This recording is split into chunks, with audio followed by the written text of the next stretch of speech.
Olá! Hoje a gente vai mergulhar num material bem interessante, que toca numa questão chave da recuperação da adicção, sabe?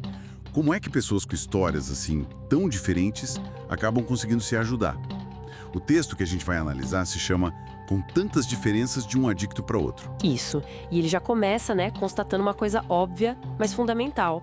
A enorme diversidade entre os adictos, origem, tipo de droga usada, as experiências de vida, é tudo muito variado. Pois é, e o texto até levanta uma possibilidade curiosa, que a própria recuperação pode, talvez até acentuar essas diferenças, porque as pessoas vão se sentindo mais à vontade para serem elas mesmas, né? Exatamente. E aí vem a pergunta central do material. Tá, se existe tanta variedade, como é que funciona o apoio mútuo? Como que essas experiências tão individuais, tão únicas, podem assim ser usadas para o bem de todos na recuperação? É uma ótima pergunta. O texto traz uma citação que ajuda a pensar nisso. Nossas histórias pessoais podem variar no padrão individual, mas no fundo todos temos a mesma coisa em comum. Parece até contraditório, né? Diferentes, mas iguais em algo. Parece. Mas o texto desenrola isso de um jeito interessante. Ele aponta que, ok, as histórias de vida são diferentes, os objetivos na recuperação podem variar, as lições que cada um precisa aprender, mas apesar disso tudo, tem dois pontos que são, universais para todo mundo ali. A doença da adicção em si e a busca pela recuperação. Entendi. São esses os pilares comuns, então. Mas como que eles unem as pessoas na prática? O texto fala em compartilhar as vidas à luz dos princípios da recuperação. Isso quer dizer que o jeito de olhar para a história é que importa, mais do que a história em si? É por aí mesmo. O texto dá muita ênfase na importância de ouvir. Ouvir com atenção, sabe, com a mente aberta. E é nesse processo de escuta que a gente percebe que não importa a origem da pessoa ou qual droga usava, o sofrimento que a adicção causa, ele é uma experiência muito parecida para todos. Ah, faz sentido. O sofrimento como elo.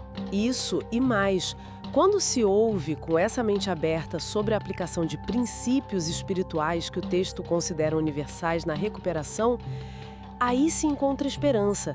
Uma esperança que serve para todo mundo, não importa qual o objetivo pessoal de cada um na recuperação. Então, é como se esses princípios fossem uma linguagem comum, ou talvez um filtro, que permite que a gente olhe para a experiência do outro, mesmo sendo super diferente da nossa, e tire algo de útil para a nossa própria caminhada. Exatamente essa é a ideia. A experiência do outro se torna relevante não porque é igualzinha à nossa, mas porque a gente consegue ver ali os mesmos desafios e as mesmas soluções baseadas nesses princípios compartilhados. E a diversidade de histórias acaba até enriquecendo, dá mais exemplos de como esses princípios funcionam na vida real. Entendi. Bom, então, resumindo o que a gente tirou desse material, a diversidade, na verdade, não atrapalha o apoio mútuo na recuperação. Pelo contrário, A força parece vir justamente de reconhecer essas duas coisas em comum, a adicção e a recuperação, e de usar princípios universais para iluminar essas jornadas tão diferentes através da partilha. Perfeito.